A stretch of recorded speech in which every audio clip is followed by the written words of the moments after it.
Llevamos la ciencia hasta tu hogar.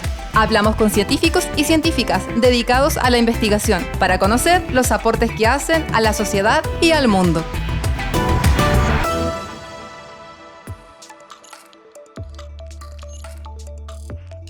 A la par con el avance de las neurociencias y la tecnología, la manipulación de nuestro cerebro aparece como un inevitable, y como tal, no son pocos quienes advierten que ya llegó la hora de debatir sobre su resguardo. Nuestros pensamientos, capacidades, personalidad y el poder de decisión están al centro de esta discusión en la que nuestro país no se ha quedado atrás, todo lo contrario. Un grupo interdisciplinario de expertos trabaja justamente en una propuesta que convertiría a Chile en el primer país del mundo en levantar un marco ético y legal respecto a esta materia. El académico de la Facultad de Medicina, Pedro Maldonado, es una de las voces locales quien se ha sumado justamente a este debate y hoy nos va a explicar sobre este tema de los neuroderechos.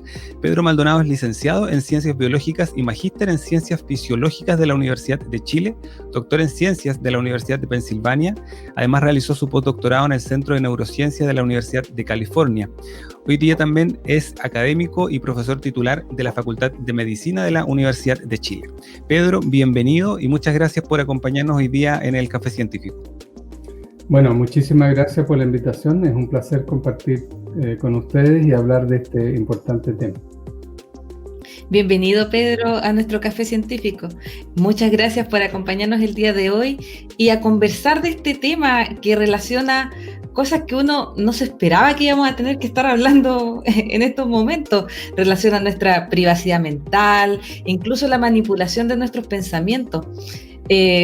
Es un tema que con seguridad va a causar un gran impacto en 10 o 20 años más, pero no todos estamos como...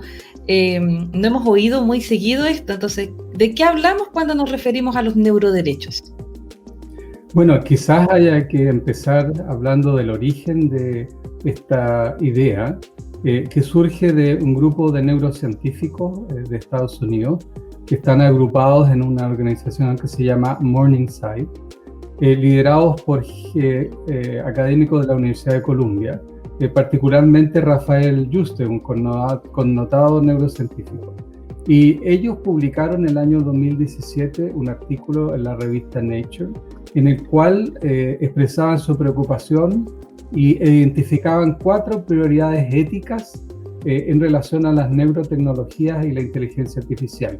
Y ellos acuñaron entonces esta idea de neuroderecho, que se refiere a un nuevo derecho humano, que en este caso busca proteger la actividad mental, particularmente nuestro cerebro, que es el origen de esta actividad.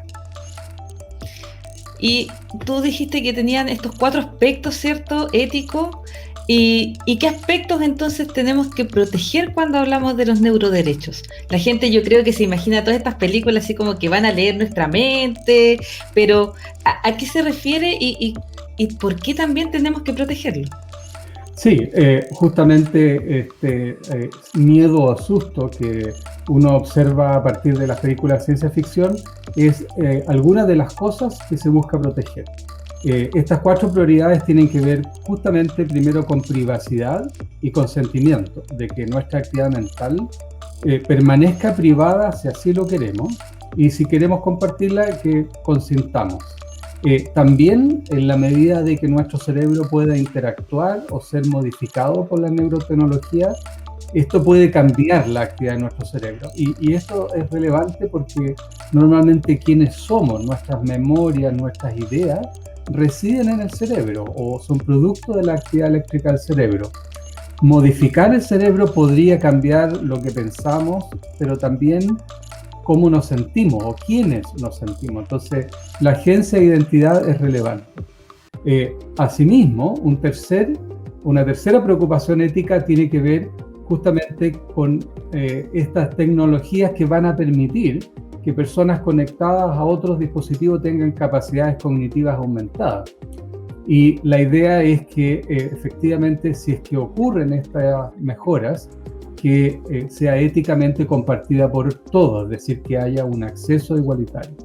Y finalmente, hay una preocupación sobre la inteligencia artificial, que no necesariamente tiene que ver con mirar o monitorear el cerebro, sino con los datos que surgen de nuestra conducta. Y esto es lo que típicamente ya está implementado en algoritmos de inteligencia artificial, etcétera. Y la idea es que en esos algoritmos no existan sesgos que puedan perjudicar a algunas personas sobre otras. Yo creo que uno igual podría estar hablando mucho, porque esto tiene, yo creo, muchas aristas de donde uno lo puede tomar. O sea, como estabas hablando de la inteligencia artificial, también de cómo puede ayudar, quizás, no pensando en esto que hablábamos antes de la ciencia ficción, de que van a leer nuestras mentes, sino que cómo poder ayudar a personas que a lo mejor no se pueden comunicar.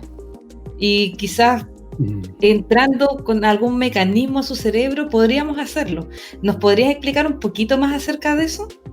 Sí, la verdad es que aunque esto parezca ciencia ficción, desde hace varios años, la comunidad neurocientífica en biomedicina ha estado buscando cómo poder trasladar actividad cerebral a acciones, porque para ayudar principalmente a personas que han estado inmovilizados producto de una lesión de la médula espinal y no pueden mover ni brazo ni pierna.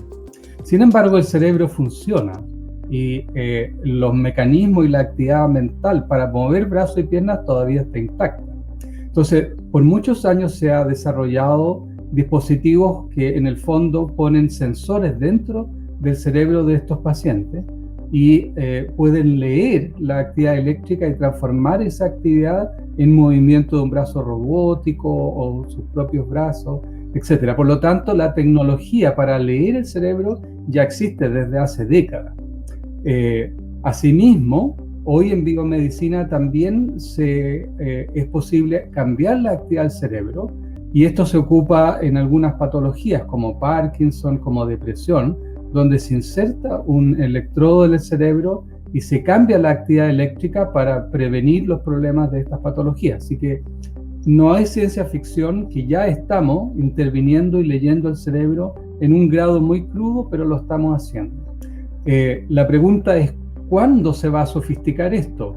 ¿Y qué impacto va a tener? Por supuesto, ahí es donde están las apuestas y el debate. Y con respecto a este impacto que puede tener todo esto, ¿cómo afectaría a la investigación? Porque ahora no hay ningún marco regulatorio, ¿cierto?, con respecto a esto. Entonces, ¿cómo estarían afectadas todas estas investigaciones que, igual como tú dices, se han estado llevando a cabo hace varios años, pero si se legisla sobre los neuroderechos, ¿afectaría la investigación que se están llevando a cabo? Sí, no. Entonces aquí hay algo que hay que aclarar primero. La investigación en biomedicina ha estado desde siempre amparada por protocolo y protección hacia los pacientes. Es decir, en el ámbito de la investigación biomédica, donde uno busca mecanismos y tecnologías para ayudar a pacientes, todo esto ya tiene una legislación, ¿cierto? Bastante clara, y una serie de pasos, comisiones de ética, etc. Sin embargo, y por eso es importante una legislación adicional, es que ha habido un desarrollo en el ámbito privado de poder leer la actividad cerebral en situaciones no médicas, sino que en situaciones normales. Y en ese ámbito no hay legislación. Y es en ese ámbito donde se busca, en Chile particularmente, legislar. De manera que el desarrollo privado de neurotecnologías que permitan conectar al cerebro o leer del cerebro, hoy no cuenta con un marco legal, y ese es el que se busca aquí, al menos en Chile, proteger. Pedro, bueno, justamente llegamos a un tema que es importante para nuestro país, porque lo estabas mencionando, hay un aspecto ahí probablemente que no está resguardado, y es justamente lo que se está avanzando hoy día en el Senado. Si no me equivoco, en el mes de abril se aprobó justamente una reforma constitucional para poder incorporar este tema en la Constitución. ¿Cómo han sido estos pasos? Porque finalmente todo esto nace justamente a través del Congreso Futuro, que es una iniciativa de divulgación científica donde finalmente Rafael Yuste pone este tema. El senador Guido Girardi, justamente, que preside la Comisión Futuro del Senado, también lo ha tomado y se ha levantado. Pero ¿cómo ha sido este avance también desde la legislación? Hoy día también estamos en un proceso constituyente, me imagino que también es una época clave como para poner este tema también en una nueva constitución, que ni siquiera menciona la palabra ciencia en la que tenemos. Sí, efectivamente, la palabra ciencia no está, y todos esperamos efectivamente sea un componente importante en la nueva Constitución.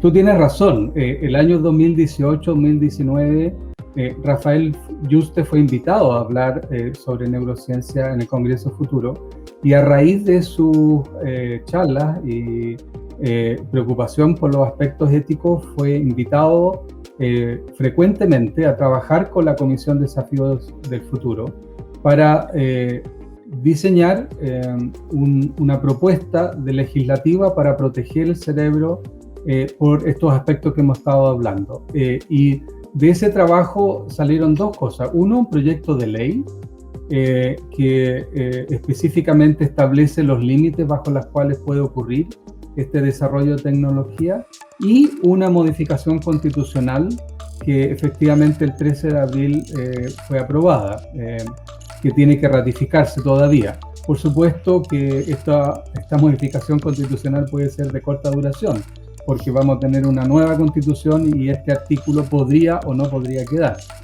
Y por lo tanto es un debate que va a seguir más allá de esta modificación particular. Estamos conversando con el doctor Pedro Maldonado, académico e investigador de la Facultad de Medicina de la Universidad de Chile. Estamos hablando de los neuroderechos y cómo también nuestro país se podría convertir en uno de los primeros países también en resguardar justamente el tema de los neuroderechos. Vamos a seguir conversando enseguida, vamos a hacer una pausa y ya volvemos.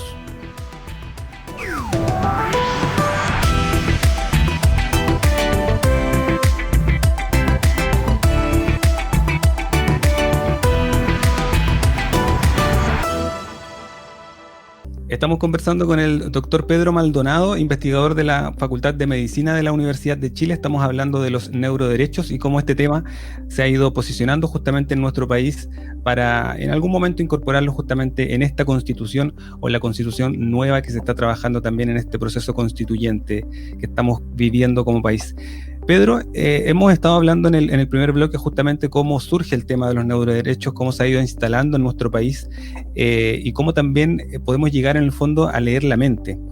Si pudiésemos profundizar un poquitito más, a lo mejor conocer cuáles pueden llegar a ser estos límites, porque la verdad es que esto suena bastante amplio y me imagino que también tiene algunos aspectos más desde la biología, desde la ética, que le ponen algunos límites que sería bueno también conocerlos.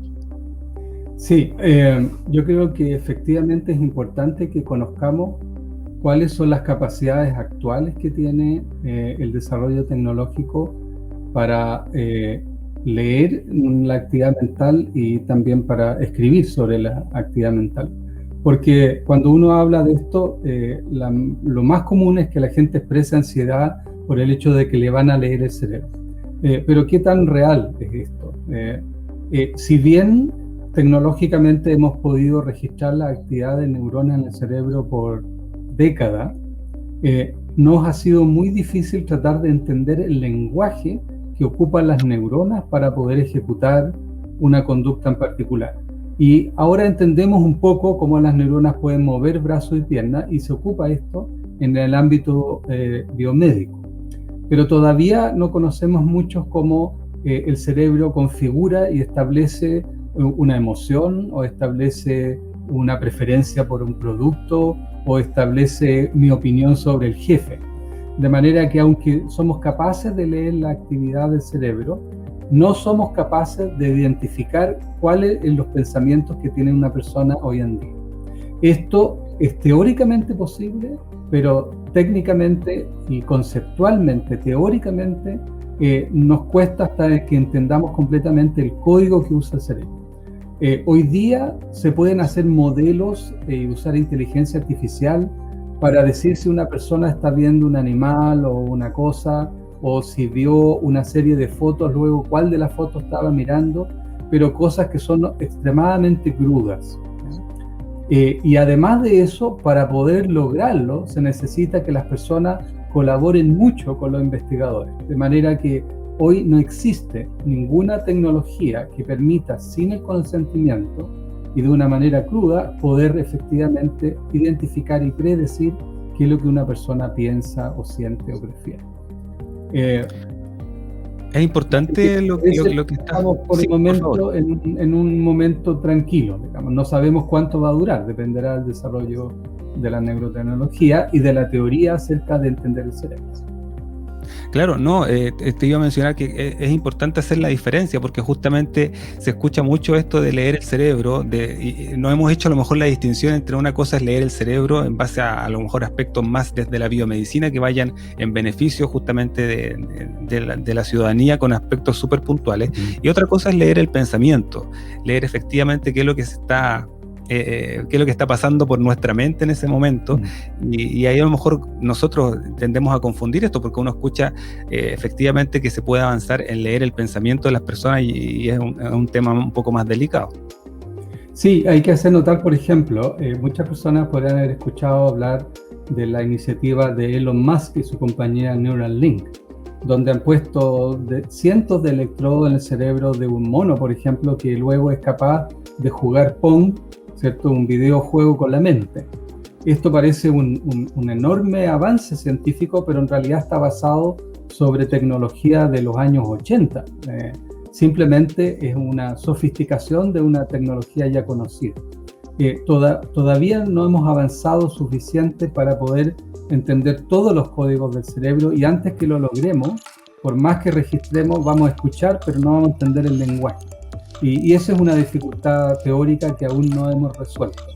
Así que yo creo que la gente puede estar tranquila y probablemente por los próximos 10 años estar tranquila. Sin embargo, al mismo tiempo, hay que hacer notar que ahora hay dispositivos que se ponen sobre la cabeza donde puede empezar a registrar la actividad gruesa del cerebro, pero si suficientes personas entregan estos datos y hay miles y millones de datos, quizás se puedan generar algoritmos que identifiquen mejor la actividad cerebral, pero esto está todavía por probarse. Y lo otro interesante es que esto es hecho por compañías privadas para fines no médicos, y eso es parte de lo que preocupa en la comunidad de los neuroderechos. Para allá quería ir, Pedro, porque justamente dentro del marco que hemos estado conversando tiene que ver mayoritariamente con aspectos de la biomedicina y que finalmente tienen un beneficio para la persona a través de distintos tratamientos o cosas que se estén en el fondo evaluando en un determinado momento. Pero también hay compañías tecnológicas que están avanzando a lo mejor con los mismos principios en celulares, en computadores, que probablemente el objetivo no es el que teníamos con la biomedicina, sino que es intervenir probablemente o conocer el pensamiento, la mente, para poder tener otros objetivos, en el fondo intervenir más directamente en las personas. Y para allá justamente, según lo que estamos conversando, es lo que apunta este resguardo de la privacidad mental a través del resguardo de los neuroderechos. Sí, sin embargo, tengo que hacer una acotación muy importante. Efectivamente, por un lado, la protección de los datos que nosotros entregamos a través de nuestra conducta del uso de los celulares está fuera de la actual legislación. En principio, eso debiera estar resguardado por la política de inteligencia artificial que está todavía en desarrollo. Pero ese futuro ya no es futuro, eso está acá. Hoy en día, compañías privadas toman nuestros datos, no lo que ocurre dentro del cerebro, pero sí cómo se manifiesta nuestra conducta a través de los datos del celular, de todos estos dispositivos. Estos datos se usan para generar algoritmos de inteligencia artificial que compañías privadas los usan para distintos fines. Esto está ocurriendo hoy en día y no hay un marco ético que lo regule. Eso es súper importante y eso es algo que no es el futuro, sino que, como dije, está ocurriendo ahora y debiera ser una preocupación ética ahora, pero no está en la legislación sobre neuroderechos. Lo que está en la legislación de los neuroderechos es la actividad del cerebro en particular.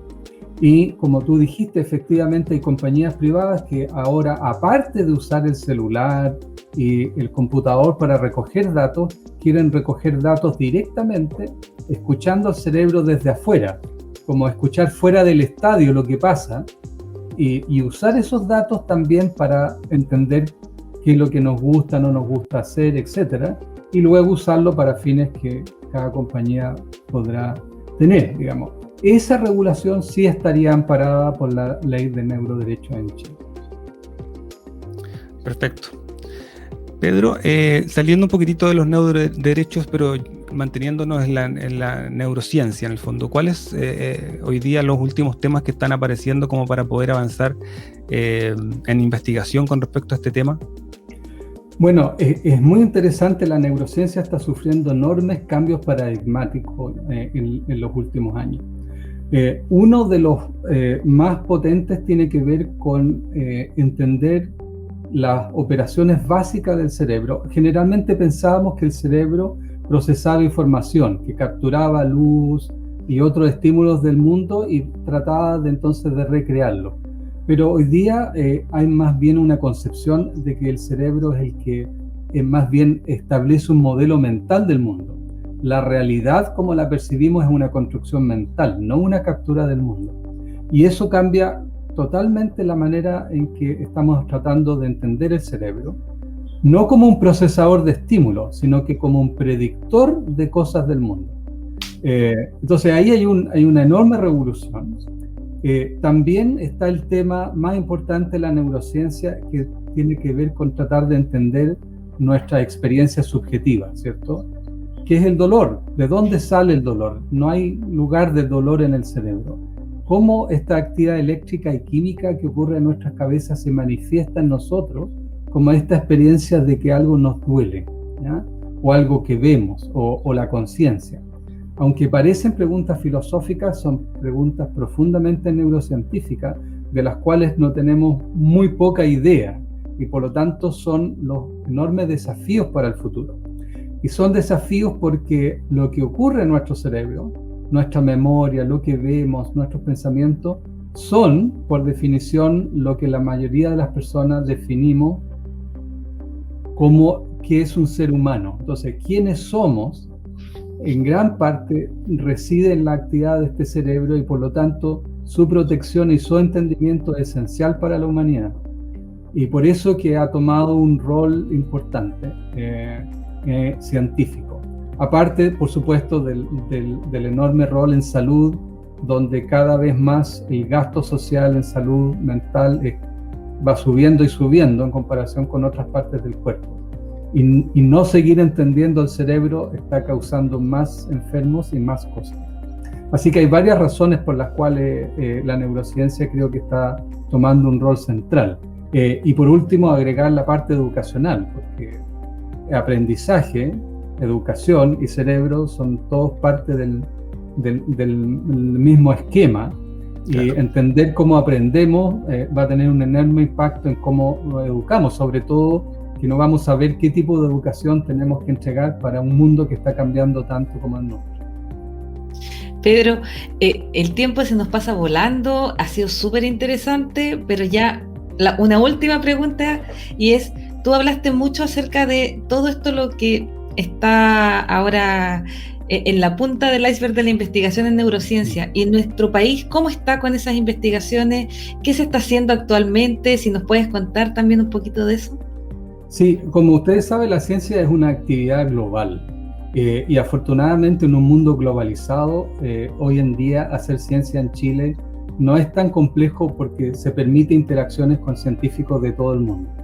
El nivel de la ciencia chilena es muy buena, pero somos muy pocos todavía, y ese es el gran problema. La ciencia en parte debe su éxito a la cantidad de gente que trabaja.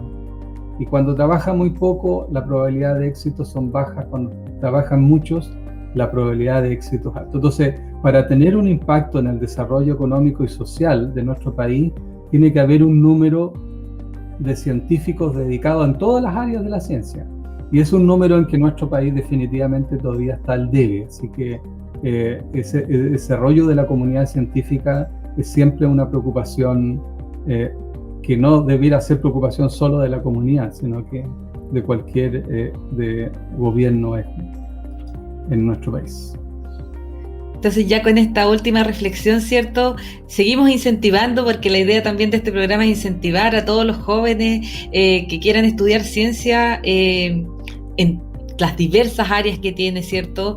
Que lo hagan, que se atrevan, que no es algo que solo se haga en otros países o que sea en Europa o en Estados Unidos, ¿cierto? Acá en Chile también hay varios nichos donde uno puede y hacer investigación de vanguardia también. Pero como dices tú, para ello se necesita mucha gente, ¿cierto? Así que ahí los invitamos también. Así que ya con eso, muchas gracias, Pedro, por acompañarnos el día de hoy. Yo creo que vamos a seguir hablando de este tema los próximos 10 años, ¿cierto? Así que invitamos a la gente también a conocer un poquito más acerca de todo esto. Muchísimas gracias por la invitación y encantado de hablar de esto y otros temas científicos cuando ustedes quieran. Muchas gracias, Pedro, un tema súper importante. Nos sirvió justamente para aclarar todas estas diferencias, estas dudas, si realmente la neurotecnología efectivamente va a leer nuestra mente o no, cuál es la velocidad y cómo estamos avanzando también en la neurociencia en nuestro país también y en el mundo, y sobre todo en este proyecto particular que va a resguardar los neuroderechos para poder en el fondo mantener esta privacidad mental como derechos humanos, como derechos fundamentales de todas las personas. Muchas gracias, Pedro, nuevamente por el tiempo. Muchas gracias. Nos vemos, chao. Chao.